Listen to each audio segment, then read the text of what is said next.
90+ my tuition app 5 മുതൽ +2 വരെയുള്ള Kerala syllabus പഠിക്കുന്ന കുട്ടികൾക്ക് ഇപ്പോൾ വീട്ടിലിരുന്ന് ട്യൂഷൻ പഠിക്കാം.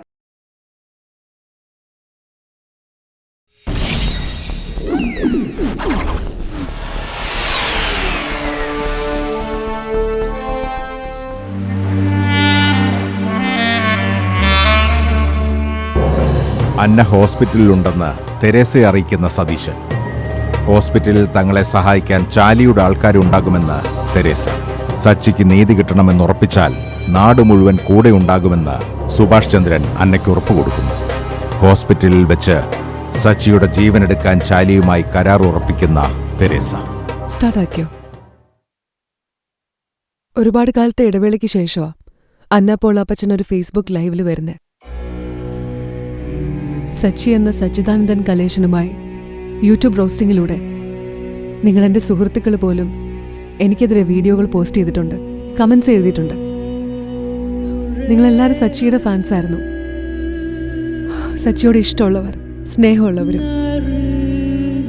നിങ്ങൾ സച്ചിയെ സ്നേഹിക്കുന്നവരും നിങ്ങൾ എന്നെ വെറുത്തുകൊണ്ടേയിരുന്നു. ഞാൻ അവന്റെ ശത്രുവാണെന്ന് നിങ്ങളാ പ്രഖ്യാപിച്ചത്.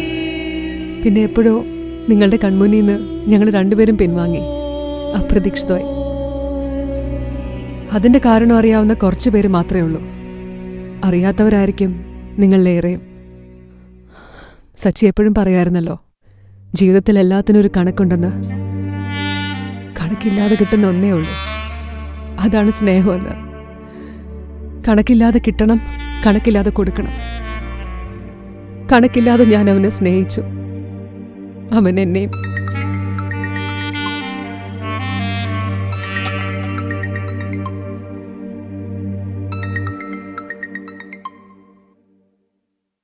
ഹലോ. ബോബി, നീ ഇപ്പോൾ എവിടെയാ? എറണാകുളത്തെയോ? ഇല്ല, ചെറിയൊരു വിഷയമുണ്ട്, അത് കാരണം യാത്ര മുടങ്ങി. എനിക്ക് മനസ്സിലായി. ആ ഇഷ്യൂ ഇപ്പോൾ ഫേസ്ബുക്കിൽ ലൈവായിട്ട് വന്നുകൊണ്ടിരിക്കുക. ലൈവോ? എന്ത് ലൈവ്? നിന്റെ ഭാര്യയും സച്ചി എന്ന് പറയുന്നവന്റെ ഫാമിലിയും കൂടി ഫേസ്ബുക്കിൽ ലൈവ് കൊടുത്തിരിക്കുക. നോക്ക്. ഞാൻ വിളിക്കാം.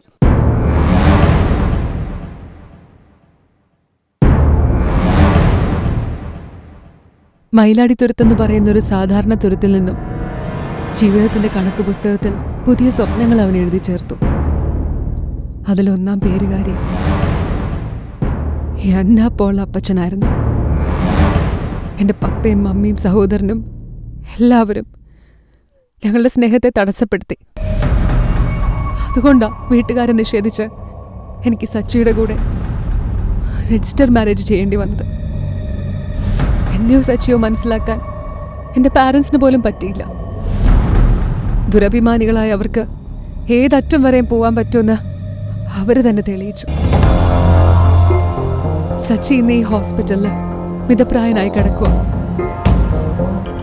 സച്ചി ഇന്ന് എന്നെ അടർത്തി മാറ്റാൻ ചെയ്യാവുന്ന എല്ലാം ചെയ്തു. എൻ്റെ വീട്ടുകാര് എന്നെ ഭീഷണിപ്പെടുത്തി മറ്റൊരാളെ കൊണ്ട് വിവാഹം കഴിപ്പിച്ചു. സ്വന്തം മമ്മിയുടെ സഹോദരന്റെ അടിമയെ പോലെ ഭയന്ന് ഒറ്റപ്പെട്ട് ജീവിക്കേണ്ടി വന്നു ആ വീട്ടില്. ഒരിക്കലും സച്ചി തിരിച്ചു വരില്ല എന്നാണ് ഇത്രയും കാലം എല്ലാവരും വിശ്വസിച്ചത്.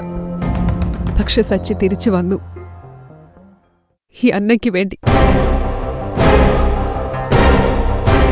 ലീഗലി മാരേജ് ചെയ്ത് ജീവിക്കാൻ തീരുമാനിച്ച ഞങ്ങളെ ജീവിക്കാൻ അനുവദിക്കില്ല എന്ന് എന്റെ വീട്ടുകാരാ തീരുമാനിച്ചത്. കള്ളക്കഥകളും കള്ളക്കേസുകളും ഉണ്ടാക്കി പോലീസിനെ വരെ സ്വാധീനിച്ചു. സച്ചിയെ നാട് കടത്തിക്കൊണ്ടുപോയി കെട്ടിയിട്ട് പീഡിപ്പിച്ചു, കൊല്ലാൻ നോക്കി. അതിന്റെ എല്ലാ തെളിവുകളും രേഖകളും ഞങ്ങളുടെ കയ്യിലുണ്ട്. ഏത് കോടതിയിലും പോലീസിലും രേഖാമൂലം അത് സമർപ്പിക്കാൻ ഞങ്ങൾ തയ്യാറാണ്. ഈ ക്രൂരകൃത്യങ്ങൾക്കെതിരെ നിയമ നടപടികൾ ഉണ്ടാവണം.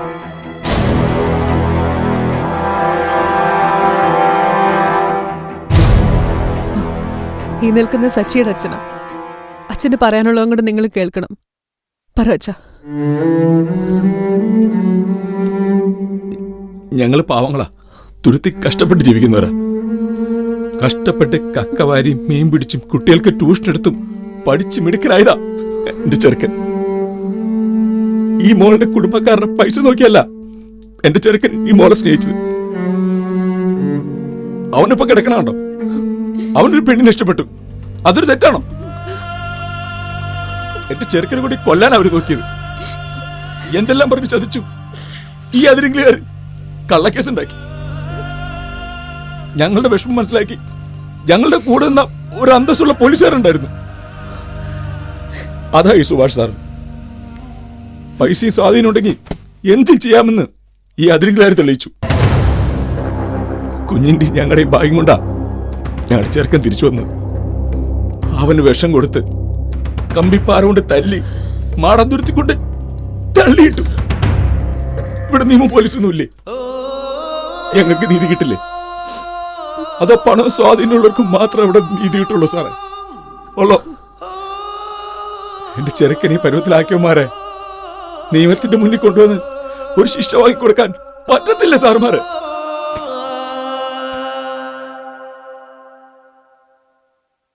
ഞങ്ങൾക്കറിയാം ആരൊക്കെ ചെയ്യിച്ചെന്ന്. എല്ലാത്തിന്റെയും തെളിവ് ഞങ്ങളുടെ കയ്യിലുണ്ട്. എല്ലാത്തിന്റെയും.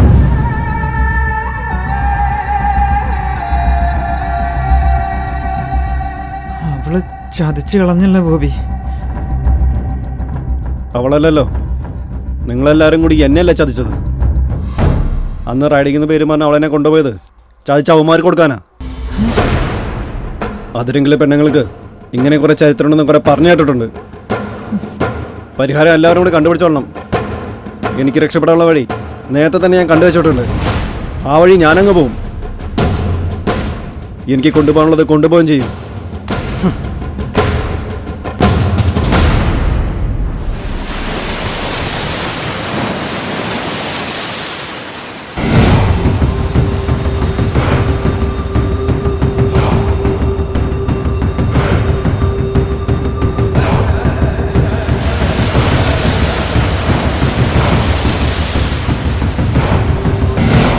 ഞങ്ങൾ പാവങ്ങൾ കൂടി നീതി കിട്ടണമെന്ന് അപേക്ഷിക്കുക സാറേ. നീതി കിട്ടണം. ഞങ്ങൾക്ക് വേറെ ആരുമില്ല, നിങ്ങളേ ഉള്ളൂ.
സാറേ വരണം, സിസ്റ്റേഴ്സ് റൂമിലേക്ക് ഇരിക്കാം. കലേശനൊക്കെ അല്ലയോ നിൽക്കുന്നത്? എന്തെങ്കിലും ഇഷ്യൂ ഉണ്ടോ? സാറേ എന്താണ് നോക്കിയ ചാലി സാർ വരുന്നു. ഫേസ്ബുക്കിൽ ലൈവ് കൊടുത്തോണ്ടിരിക്കുക. ഫേസ്ബുക്കിലോ?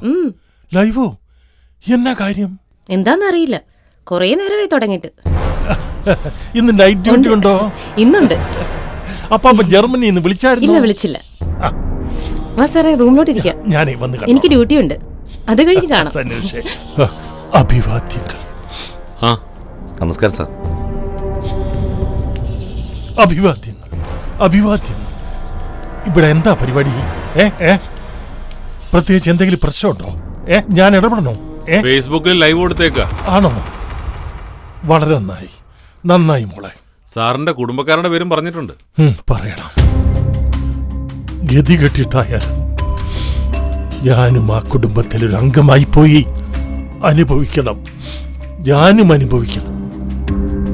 ഈ പാവപ്പെട്ട കൊച്ച്, അന്ന കൊച്ച്, അവളുടെ ഇഷ്ടത്തിന് പോയി ജീവിക്കണമെന്ന് ഞാനെന്ന് പറഞ്ഞതാ. നീ കേട്ടോ മോളെ? ഇപ്പൊ കണ്ടില്ലേ? സത്യം തെളിഞ്ഞു തെളിഞ്ഞു വരുന്നത് കണ്ടില്ലേ മോളെ? നമ്മൾ സ്ട്രോങ് ആയി നിന്നാൽ പപ്പയും ബമ്മയും അന്നമ്പോളുടെ ഈ കാൽക്കൽ വന്ന് വീഴും, അതുറപ്പാ. അങ്ങനെ വന്ന ചോദിക്കാനുള്ളതെല്ലാം നമ്മൾ ചോദിച്ചു വാങ്ങണം. തറവാടും സ്വത്തും കൈവശമാക്കി കൊണ്ടുപോകാൻ ബോബി നടത്തുന്ന നാടകം നമ്മൾ സമ്മതിച്ചു കൊടുക്കരുത്. എന്റെ പൊന്നു സാറേ, നിങ്ങളുടെ ആരുടെയും സമ്പാദ്യം ഞങ്ങൾക്ക് വേണ്ട. എന്റെ ചെറുക്കനൊന്ന് ജീവനോട് വന്നോട്ടെ, വന്നൊന്ന് സംസാരിച്ചത് മൊഴി കൊടുത്തോട്ടെ. അപ്പൊ അറിയാലോ ആരൊക്കെ എന്തൊക്കെ എങ്ങനെയൊക്കെ ചെയ്തു. ചാരി സാറിന് ഇതിന് രക്ഷപ്പെട്ട് പോകാൻ പറ്റുമോ? കലേശം മാമ, തെറ്റ് ചെയ്യാത്തവരാരാണ്? ഏറ്റുപറഞ്ഞാൽ കഴുകിക്കളയാവുന്ന പാപങ്ങളെ ഈ ചാലി ചെയ്തിട്ടുള്ളൂ. ഒരു കുമ്പസാരക്കൂട്ടിൽ പറഞ്ഞു തീർക്കാവുന്ന തെറ്റ്. ആ തെറ്റ് ഈ സാറിന്റെ മുമ്പിലും ഈ സാറിന്റെ അമ്മയുടെ മുമ്പിലും ആ തറവാട്ടുമുറ്റത്ത് വെച്ചും ഞാൻ ഏറ്റുപറഞ്ഞതല്ലയോ. ഇന്നേ മനസമാധാനത്തോടെ ചാലി ജീവിക്കുന്നത്. നിങ്ങൾ എന്നെ കല്ലെറിഞ്ഞു കൊന്നോ? നിങ്ങളിൽ തെറ്റ് ചെയ്യാത്തവർക്ക് എന്നെ കല്ലെറിഞ്ഞു കൊല്ലാം.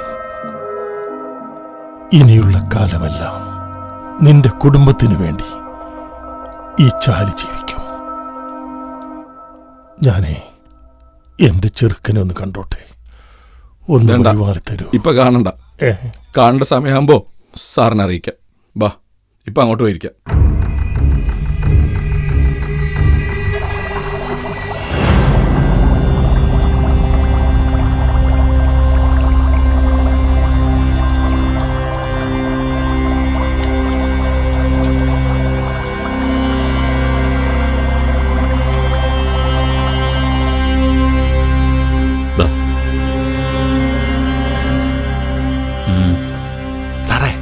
ഒന്നിങ്ങോട്ട് വന്നേ, ഇങ്ങോട്ട് വന്നേ. എന്താ കുഞ്ഞുമോനെ? അതെ, ഈ ചാലി ഇവിടെ വന്നപ്പോഴേ എനിക്കൊരു ഡൗട്ട് ഉണ്ടായിരുന്നു. അതെന്താ അങ്ങനെ? ചാലി വന്നിരിക്കുന്ന സച്ചിയെ കാണാനല്ല, ആ ഹെഡ് നേഴ്സില്ലേ സനൂഷ, ചാലി അവരുമായിട്ട് മുറി കയറി എന്തോ രഹസ്യ സംഭാഷണം നടത്തുന്നുണ്ട്. അവള് ചാലിയുടെ കാൻഡിഡേറ്റാ. അവക്ക് ജോലി വാങ്ങിച്ചു കൊടുത്തതും ഭാര്യയെ പോലെ കൊണ്ടു നടക്കുന്നത് ഈ ചാലിയാ. എന്നാൽ അവനൊന്ന് ശ്രദ്ധിക്കണമല്ലോ. എന്തെങ്കിലും കുഴപ്പമുണ്ടാക്കാനാണോ വന്നിരിക്കുന്നത്? ഉറപ്പാ. സച്ചിക്ക് എന്തെങ്കിലും കുഴപ്പമുണ്ടാക്കണമെങ്കിലേ അവര് വിചാരിച്ചാ മതി. ഡോക്ടർ പോലും അറിയത്തില്ല.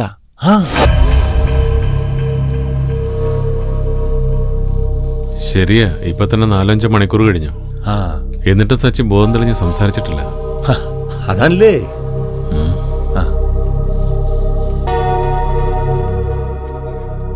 എന്താ സാറേ? ഇപ്പൊ ഒന്നും പറയണ്ട. എന്താ സാറേ, ഡോക്ടർ വല്ലതും പറഞ്ഞായിരുന്നു? അവനിതുവരെ ബോധം തെളിഞ്ഞില്ലല്ലോ. 24 മണിക്കൂർ കഴിയുന്നല്ലേ പറഞ്ഞത്. വേറെ കുഴപ്പമൊന്നുമില്ല. പിന്നെ ഞാൻ ഡോക്ടറോട് സംസാരിച്ചോളാം. കലേശൻ അവിടെ പോയിരിക്കും. പോ. ചെല്ലെന്ന് ചെല്ല്. പോയി. കുഞ്ഞുമോനെ,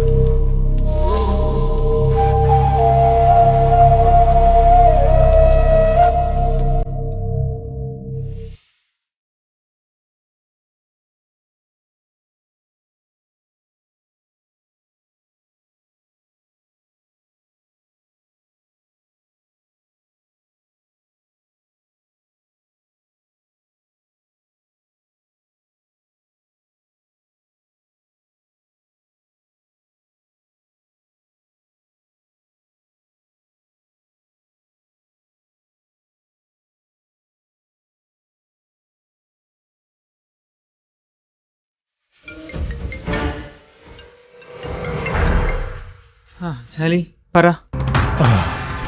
തെരേസമ്മേ, ഞാനേ ഹോസ്പിറ്റലിലാ. കൊടുക്കാനുള്ളത് കൊടുത്തു, കൊടുത്തേൽപ്പിച്ചു. ആ കുട്ടി കൊടുക്കാനുള്ള ഇതുപോലെ കൊടുത്ത് ഏൽപ്പിച്ചതാ. അതാപ്പ ഇങ്ങനെയായത്. അതുപോലെ ആവരുത്. അതുപോലല്ല കാര്യങ്ങള്. എടുക്കാനുള്ളത് എടുക്കും, കൊടുക്കാനുള്ളത് കൊടുക്കും. അതാണ് ചാലി. അതെ, നല്ല വാക്കുകൾക്ക് വേണ്ടി മാത്രം ചെവിയോർക്കുക. കർത്താവിന്റെ മുമ്പിൽ മുട്ടുകുത്തി പ്രാർത്ഥിപ്പിൻ. പ്രാർത്ഥന കൊണ്ടേ ഫലം വരൂ. സന്മനസ്സുള്ളവർക്ക് സമാധാനം. ആമേൻ. ചാലി, നല്ല തുക എവിടെ ഇറക്കിയേക്കുന്നേ? അതിന്റെ റിസൾട്ട് എനിക്ക് കിട്ടണം. വിതച്ചതേ കൊയ്യൂ തെരേസാമ്മേ.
മോളെ അന്ന,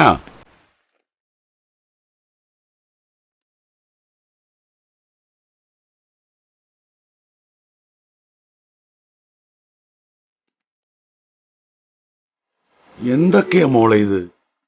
ഞാൻ എന്തൊക്കെയാ കേൾക്കുന്നത്, എന്തൊക്കെയാ കാണുന്നത്? എന്റെ മോളും കിട്ടിയവരും ഹണിമൂൺ ടൂറിന് വേണ്ടി അനുഗ്രഹം വാങ്ങിച്ച് ഇറങ്ങിയതല്ലേ, എന്നിട്ട് എന്താ പറ്റിയേ? മോളോട് ഞാൻ 100 വട്ടം പറഞ്ഞതാ പഴയതെല്ലാം മറന്നു കളയണമെന്ന്. നിനക്കിപ്പോ ഒരു കുടുംബമുണ്ട്, ഭർത്താവുണ്ട്, ഭാര്യയായിട്ട് ജീവിക്കുക, ഇതെല്ലാം ഞാൻ പറഞ്ഞല്ലേ. ആ ചെറുക്കൻ നിന്നെ വേണ്ടാന്ന് തീരുമാനിച്ചു പോയതല്ലേ. ഇപ്പൊ ആ ചെറുക്കൻ എവിടുന്നോ അറിഞ്ഞു തിരിഞ്ഞു വന്നിട്ട് അവന് ജീവിതം വേണ്ടെന്ന് തീരുമാനിച്ച് വിഷമടിച്ചിട്ട് മോൾ എന്തിനാ അന്വേഷിച്ച് നടക്കുന്നത്? അവന്മാര് തന്നെ ഉണ്ടാക്കിയെടുത്ത കേസ്, അത് ഒതുങ്ങിപ്പോയതല്ലേ. എന്റെ മോൾ ഇന്ന് എന്താ കാണിച്ചേ? അവന്റെ ഈ ഫേസ്ബുക്ക് ഫ്രണ്ട്സിനെ, യൂട്യൂബ് എല്ലാരെയും ഇളക്കി നമ്മുടെ കുടുംബക്കാരുടെ പേര് പറഞ്ഞു നാറ്റിച്ചു. അതിന്റെ മുന്നിൽ നിൽക്കാൻ എന്റെ മോൾ അന്നയും നിന്റെ പപ്പയും അമ്മയും കൂടപ്പുറപ്പുകളും ബന്ധുക്കളും എന്ത് തെറ്റാ ചെയ്തത്? നിനക്കൊരു അബദ്ധം പറ്റി തിരിച്ചു വന്നപ്പോ 2 കൈ നീട്ടി സ്വീകരിച്ചോ ഞങ്ങളെല്ലാവരും. അന്തസ്സോടല്ലെങ്കിൽ പോലും നമ്മുടെ ഈ കുടുംബത്തിൽ നിന്ന് ഒരുത്തൻ നിന്നെ കെട്ടാൻ വന്നില്ലേ? നീ ചെയ്തു പോയ തെറ്റ് തിരുത്താനെങ്കിലും നീ ബോബിനോട് ജീവിച്ച് ഈ കുടുംബത്തിന്റെ അന്തസ്സ് വളർത്തണമായിരുന്നു. അതല്ലേ ചെയ്യേണ്ടത്? എല്ലാരും മാനം കെടുത്തിയിരിക്കുന്നു വീണ്ടും. ഈ പപ്പ നിനക്ക് എല്ലാ സപ്പോർട്ടും തന്നതാ. ഈ പപ്പയെക്കാട്ടിലും അമ്മയെക്കാട്ടിലും വലുത് ഇപ്പൊ എങ്ങനെ ആ ചെറുക്കിന് തന്തയും തള്ളയാവുന്നത്? നീ ഇനി അവന്റെ കൂടെയാണ് ജീവിക്കാൻ പോണത്, ആണോ? പറ. അതെ പപ്പ, അതെ, ഞാൻ അവന് വേണ്ടി തന്നെയാ ജീവിക്കാൻ പോകുന്നത്. എന്റെ സച്ചിക്ക് വേണ്ടിയാ ജീവിക്കാൻ പോകുന്നത്. എന്റെ സച്ചിയുടെ ഭാര്യയായിട്ടാ ജീവിക്കാൻ പോകുന്നത്. സച്ചിയുടെ കുഞ്ഞിന്റെ അമ്മയായിട്ടാ ജീവിക്കാൻ പോകുന്നത്.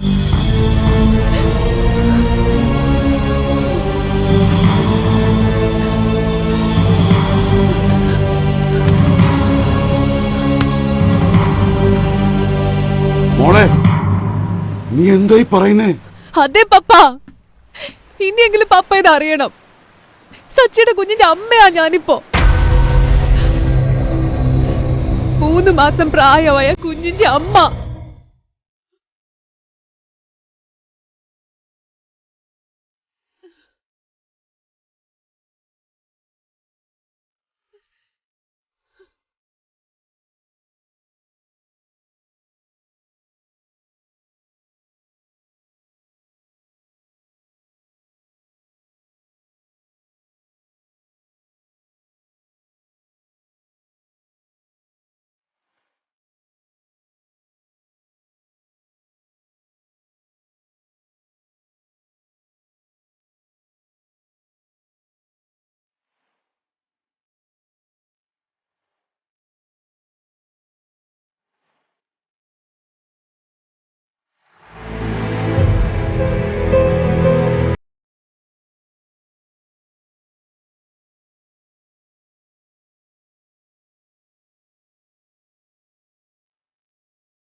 അവനെ അന്വേഷിച്ച് ഞാൻ ഹോസ്പിറ്റലിൽ പോകേണ്ട കാര്യം എന്തായിരുന്നു?